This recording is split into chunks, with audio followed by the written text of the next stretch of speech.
and bread, and how the Prophet ﷺ willfully chose to be of meager means when it came to living standards. And the author is especially mentioning the staple food or those foods which the Prophet ﷺ would eat, and that he would not have fine flour. They would merely use the barley wheat, blow on it so that whatever large particles, the husks on there would fly away, and then they would cook with whatever is left. And this was a simple, very simple way of eating. And we also read about how the Prophet ﷺ did not see a samit styled lamb, which is a lamb whose hair is removed by boiling water and then roasted with its skin intact, which is a practice of one of the people of opulence. And if a person, if they are invited to a family house or invited to a gathering in which there is opulence, and the person is caught between, if they don't go, it will be counted as not keeping up family ties, and if they go, they will be regarded as partaking of opulence. And a person goes, and they don't have to partake of everything that is there. You eat to what is your need, and you make istighfar. And what is very important also, when we even spoke about the worst types of gatherings, are those in which the rich are invited and the poor are left out. Is if a person does find themselves in a gathering like this, some of the people of Allah subhanahu wa ta'ala in the past, if they were invited to gatherings and when they found opulence, they would walk out immediately, because their being there means that they are making iqrar and they are acknowledging that this is okay. And the first thing they would, when they enter these gatherings, would look to see if there are people of the poor, of lesser stature, who have actually been invited, and they are treated the same way as everyone else. They are not treated in a different way, and not being given a different types of food, and everything is equally available. And we always mention that if a person is out of culture and habit caught up in these things, then beforehand they must already plan how they're going to take out for the poor and the needy. And even if it means if a person is cooking for a wedding, however many dags they're cooking, cook one dag for distribution, which is then given to the people that are needy, and that can be given even if it's before the wedding, then this is even better. And if the poor people can actually eat that food before those who are invited to the wedding even eat it, then this is even better. But it must be the exact same food that those at the wedding are eating, not a lower category. And this is all different ways of dealing with Allah subhanahu wa ta'ala. Qatada radiallahu ta'ala, Qatada rahimahullah ta'ala related that Anas radiallahu ta'ala anhu said the Prophet sallallahu alayhi wasallam never ate upon a tray. Okay, and as akhwan in Arabic, the word for tray is a small table or a tray at which one sits to eat, or from a small plate. And the Arabic name for plate here is a sukurruja, a small plate or container that holds condiments like salads. And he never ate thin bread, meaning they used to eat around, Qatada then said, they used to eat on leather mats, meaning the Prophet ﷺ never ate food on a table, on a raised platform. The food was always put on the floor, and there was something put on the floor, a leather mat. And even if one is eating on the floor, it is from amongst the sunnah, and it's very important the person doesn't eat on the floor without putting anything. If it's a leather mat, a sheet, a cloth, especially just for food, so that whatever leftovers, or if there is any food that messes, that can be collected also and then re-eaten or given to the animals, and that should never be thrown away. Leftover food, when it is thrown away, incurs a removal of blessings. The Prophet ﷺ, if I recall correctly, he once saw Sayyidina Aisha, and either there was a piece of bread or meat or something a piece of bread in the house which was laying around. And he told Sayyidina Aisha radiallahu anha that appreciate these blessings. Do not waste this food, because these types of blessings, especially rizq and food, once they leave a home, rarely is it that they will ever return. And this goes especially for our homes when we are washing dishes. And we have to train our children and even people in the homes who are washing dishes, is you never wash leftover food down the drain. Even if it's 1 grain of rice, there is a benefit in that. That is a ni'mah of Allah subhanahu wa ta'ala. It cannot be washed down the drain. They cannot be put in the dishwasher just to be going down the drain. That is a means of a person losing barakah in their rizq. And there are stories of the people of Allah subhanahu wa ta'ala. There was a lady who once lost her spiritual state with Allah because she threw a piece of bread down the drain. Or not down the drain, we say down the drain. She threw the piece of bread out with the garbage. And it was still, it was able to be eaten. And it was told to her in a dream that her spiritual state would only be returned to her if she went and found that piece of bread. So she had to basically go back into the garbage dump, find that piece of bread, wash it, right, dry it, and then eat it. So this is a very high station for, it is particularly for her, but just to show the importance of wasting food is one of the worst sins that a person can fall into. Over and above, for example, if you go to a restaurant and you leave the leftovers, and we know what happens in restaurants, people will either throw the food away, and especially now at hotels, these hotels that have buffet breakfast and they waste. Even on a plane, if a person is on a plane and you're being given a meal and you give half of that away, a person has to think about ways and means of not wasting that food. If you know that that food is going to be wasted and thrown away, then you are held accountable to it. Some of the pious won't even eat on the plane if they know they won't be able to finish that meal. Or they will take different types of utensils or something with them. They know if they can't finish the meal on the plane, they'll put everything into the utensil. Or they will bring their own snacks on the plane so they don't need to eat of the meal. And anything that you open of any, even if it's a biscuit or a sweet or a chocolate, anything, you are responsible. Now today, chocolates, if it's unhealthy, some of the ulama, like, there's no benefit in that as well. So some of these sweets and chocolates, even in the wrappers, while they knew if you throw them away, you'll probably be rewarded because of the harms that they have on the body.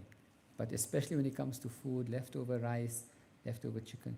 And in Tareem, they have a very beautiful tradition in that no food ever gets wasted.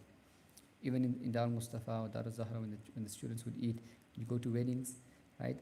After the function is done, they collect all the sufras, and there's a special, the crew, the team that were distributing the food or cooking the food, they have a special team that sits and separates bones and unedible food from edible food. And they would even separate the meat from the rice. And they would give the rice to the goats, they would give the food that doesn't have meat in it to the goats, and they would leave the meaty stuff for the cats. And nothing gets wasted. Even the bones would be given to the dogs. And because of this, you see barakah in the rizq. And this is something we need to remind ourselves with, we need to remind our families, we need to remind our children as well. And it is the sunnah. This is also the sunnah, say, finish your food. The Prophet ﷺ to the extent went to say that you should even lick your fingers after you finish eating, because he says you don't know where the barakah is. The barakah could even be on the gravy or the remnants of food on your fingers. And the Prophet ﷺ himself would remove the food from the plate with his fingers and then lick it. This is all appreciative of the blessing. Sayyidina Khalid ibn Walid, when the Muslims conquered Rome and Persia, and then they were in the presence of these Romans, or I think it was, in Syria, the Byzantines. And it was time to eat, and they were invited. And you know, the Romans are in the order of the utensils and perceived form of etiquette, right? And he was about to eat. They finished their food, and he was now taking his finger and going to lick it. And some of the Sahaba, some of his companions said, how can you do this in front of? And we will not leave the sunnah of the Prophet ﷺ even for the habits and customs of these disbelievers. And there's a barakah in that also, in licking one's fingers after, besides the health benefits that people say about enzymes in the fingers, whatever it is.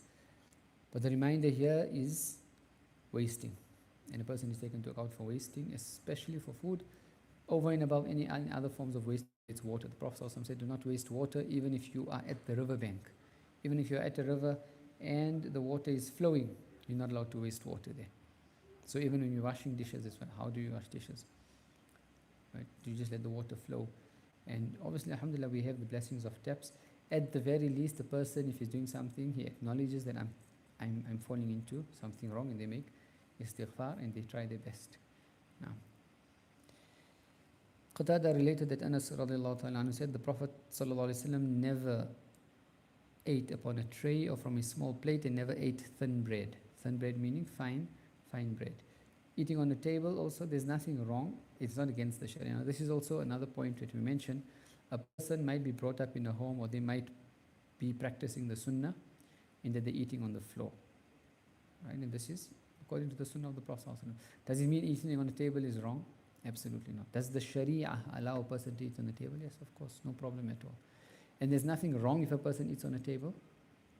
And there's nothing wrong if a person eats on the floor. But the problem is if the person who's eating on the floor is telling people who eat on the table, you are misguided, you are committing sin, you are off the path, he can say this is the sunnah of the Prophet ﷺ, and let people decide when they want to come onto a higher level of emulating the sunnah. Sometimes what we've seen of our mashayikh as well, if they interim, they don't have tables in their homes, they eat on the floor, right? They would eat on the floor, the men eat on the floor, the women, the children, everything. But if they were invited to someone's house, right, and there was a table, they wouldn't make a big fuss and say, oh no, please come put it on the floor. If the people who prepared made the spread on the floor or gave food on the floor, they ate on the floor. If people made a table, they ate on the table. At the very least, what they would do is they would take their shoes off and sit cross-legged on the chair and eat as well. And we've seen many of them also sit on the floor. We've even seen some of our mashayikh, and this is part of courteousness and etiquette. The Prophet never ate from spoons and utensils. But there are certain countries where people would eat. Now one day the sheikh was invited and everyone now is watching. So he took one or two morsels with the teaspoon, people started eating, then he left it, then he started eating with his hands. We have to know what is sharia, meaning this is permissible or impermissible, and what is etiquette and high levels of etiquette. And not everyone is required to have the very, very high levels of etiquette if they haven't gotten the lower levels. And we can't hold everyone to our levels if we are on a higher level. So that no one in our company must feel strange or apprehensive. If they're in a company, they're going to worry, oh no, we can't invite this person, or we can't go to their house, or we can't be in their company because they're going to disparage us because we're not eating on the floor. Right? The Prophet ﷺ was easygoing. The people of Allah subhanahu wa ta'ala, they're very, very easygoing. The only time they are extremely strict with other people is when it comes to the halal and haram, the red lines. Right? Sometimes even with regards to, like we said, using utensils, they would do it. We've even seen there are certain narrations that the Prophet ﷺ drank water standing. Right? On one or two occasions. It's not the sunnah constantly to do that, but there is exceptions to the rule. And one of two times we even found that the mashayikh would do that because they were in a situation which demanded, and if they had to, it would have made lives difficult for the people around there. And so this is the wisdom of knowing when to apply the sunnah on very, very high level, and this always goes for oneself, in one's home, in one's private space, and when to be more easygoing with people. And if people know that your habit is such a thing to do it, and they see you doing, then it creates an amicability that we're not hard and fast with regards to our ways and habits, and we're able to accept other people, and even people that are of maybe perhaps on a lower level of emulation of the sunnah. Qatada said they used to eat on round leather mats, and this also is the practice in Tarim. Even the mats, it's round leather mats which they use, and what's nice about the leather mats is it's very easy to clean. Throw water on it, you wipe it up, and you can constantly reuse it. There's no wasting even of any other forms of cloth or plastic. Masruq said, rahmatullah ta'ala alayhi, one day I went to visit Aisha radiyallahu ta'ala anha, and she asked for some food to be brought to me. Then she said, I do not eat my fill of food and then wish to cry except that I cry. Meaning, when I eat and I have a good meal and then I remember the difficulty of the life of the Prophet ﷺ, it brings me to tears. I asked her why. She replied, I remember the condition in which the Messenger of Allah, the Prophet ﷺ, left this world. By Allah, he never ate his fill of bread and meat twice in the same day. Meaning the Prophet ﷺ never satiated himself. And even Imam Ghazali, in the Minhaj al-Abidin, when he talks about this in the Mujahada of food, he would say, he talks of two types of rizq. Right? The rizq al-madmoon and the rizq al-maksoob. You have your guaranteed rizq, and you have that rizq which you make an effort for. Guaranteed rizq is that rizq which will come to you whether you work, you don't work, even if you just sit at home and lay in your bed, there is a rizq that will come to you. Thus Allah is guaranteed for every single human being. And that rizq will ensure that they don't die of hunger. Right? And if we look at people that die of hunger in the world, all the hunger and famine is man-made. But if the system of Allah and there was no monopolization and oppression, then what a person needs to survive is a few morsels of food. If a person has a few morsels of food in a day, they're able to survive. That is rizq al-madmoon. Allah has guaranteed that. Whether a person makes an effort for it or they don't make an effort, it will come to them.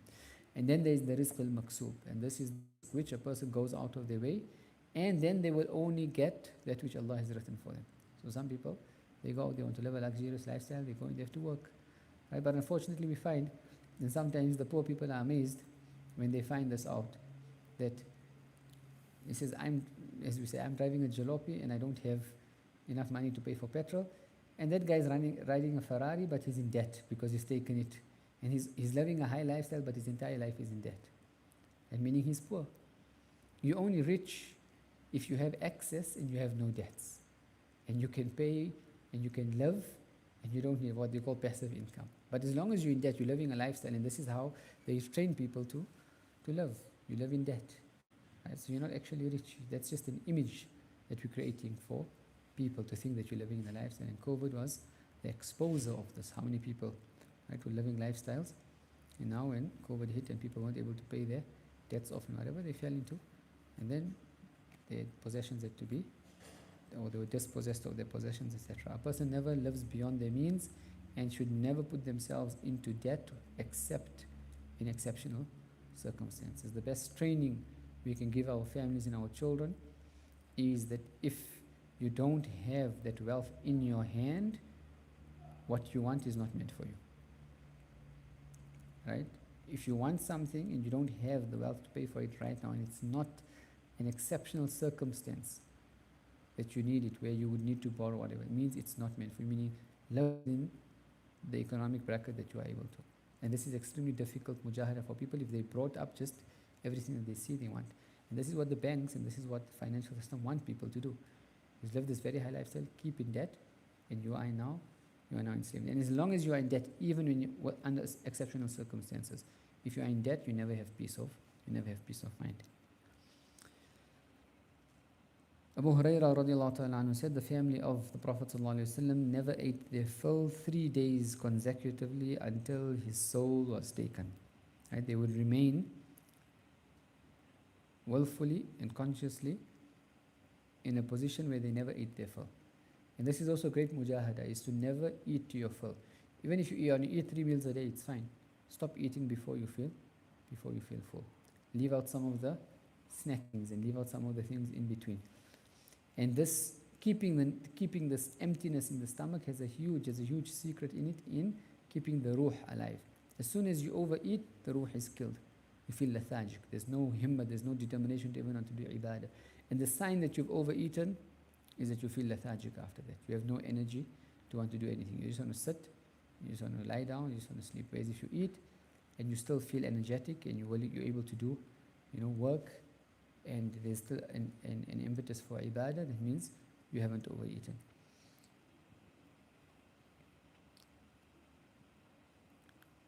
Imam Muslim in his Sahih narrated that the family of the Prophet ﷺ never ate their fill of wheat bread 2 days in a row, except that on one of the days it was mostly dates. Imam Muslim also narrated from Aisha radiallahu ta'ala anha that the Prophet ﷺ said, or the Prophet ﷺ passed away having never ate fill of bread and oil twice in the same day. Aisha radiallahu ta'ala anha also reported the Messenger of Allah, the Prophet ﷺ, never ate his fill of barley bread in 2 consecutive days, though had he wanted, Allah would have given him what is unimaginable. And a lot of the time, when we're bored, what do? We eat. Right? If you're sitting awake late at night, and you might be studying, what's the natural impetus to go look for something? You must be snacking the whole day. It shows where the shahwa is, where the mind is, where the heart is. We're connected. We actually, if our spiritual state could be represented, we would see it would be represented as us making sajda in front of food. Some people, their spiritual state is making sajda in front of wealth, and sajda in front of status, and some making sajda in front of women, some making sajda in front of men, some making sajda in front of sports stars and whatever. And many of us, unfortunately, the spiritual state is making sajda in front of food, meaning we're worshipping, or we are slaves to our stomachs. And as long as a person is a slave to their stomach, they can never be a slave to Allah subhanahu wa ta'ala. Imam al-Qastallani rahmatullah ta'ala alayhi said in Al-Mawahib al-Dunya, I have carefully searched through the hadith literature to find out if the flatbreads of the Prophet ﷺ was small or large, but after thoroughly going through the literature, I was unable to find anything. It is true, however, that it was narrated that he ordered flatbreads to be made small. There is in a hadith on the authority of Aisha radiallahu anha that is considered marfu', a raised narration to the Prophet ﷺ, where he said, make your breads small and increase their number, for then you will have blessings in them. And this is corroborated by another hadith in which the Prophet ﷺ said, when you are making a gravy, add more water to it and then give some of it to your neighbor. Whatever you are cooking, said add water or add any of the fluids in that meal so that it becomes more, and then you can give it to the neighbor. And when you're giving food to neighbors, it doesn't have to be the food even that we give to neighbors. We spoke about this morning, this going out of our way and making a fuss about guests, but also making a fuss when you give foods to the neighbors. When's the last time we actually gave food to a neighbor, the opposite neighbors or family or friends? And not that you go out of your way or you order. Whatever you are eating, even if it's a simple dish, give it to the neighbors. And there's barakah in that, because it's not about what you give, it's about the thought, it's about, and you don't know many times the spiritual effects of that in terms of creating love and mahabbah, because it follows the sunnah of the Prophet ﷺ, is greater than giving a person a nice fancy meal, right, just to impress them, and which is void of the barakah and the spiritual effects of that action. Imam al-Qastalani then says, my Shaykh, the lordly knower of Allah subhanahu wa ta'ala, Ibrahim al-Madbuli, used to have his flatbreads made small, and it was also the practice of Shaykh Abu al-Abbas Ahmad al-Badawi and the esteemed master of the Banu Wafa, Allah Most High ever bestow on us from their blessings. Meaning it was the practice of the pious to make their breads small. And if you have small, you're not, so the meaning is, if you take a large piece, or if you dish up a large portion, or you have a large piece of bread, you're forced to now finish the whole thing. So even if you're full now, you're forced to finish. Whereas if it's small, you're able to eat according to your capacity.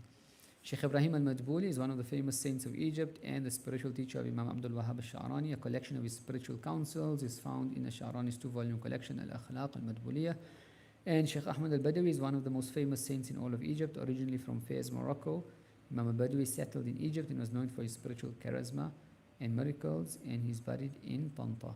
And the masters of Banu Wafa refer to the disciples of Sheikh Muhammad al-Wafa, who were a highly respected family of spiritual masters from the descendants of Imam Ali radiallahu ta'ala anhu, and the trustees and caretakers of the mosque and mausoleum of Imam al-Hussein in Egypt. And so the author is just mentioning about some of the people of Allah subhanahu wa ta'ala and their practice in emulating the Prophet sallallahu alaihi wasallam in keeping the bread that they would eat or the portions of food that they would eat small. We ask Allah subhanahu wa ta'ala to grant us tawfiq and allow us to practice fi khairin wa lutfin wa afiyah wa akhiru da'wana alhamdulillahi rabbil alameen. سبحانك اللهم وبحمدك نشهد ان لا اله الا انت نستغفرك ونتوب اليك. اعوذ بالله من الشيطان الرجيم. بسم الله الرحمن الرحيم. والعصر ان الانسان لفي خسر الا الذين امنوا وعملوا الصالحات وتواصوا بالحق وتواصوا بالصبر.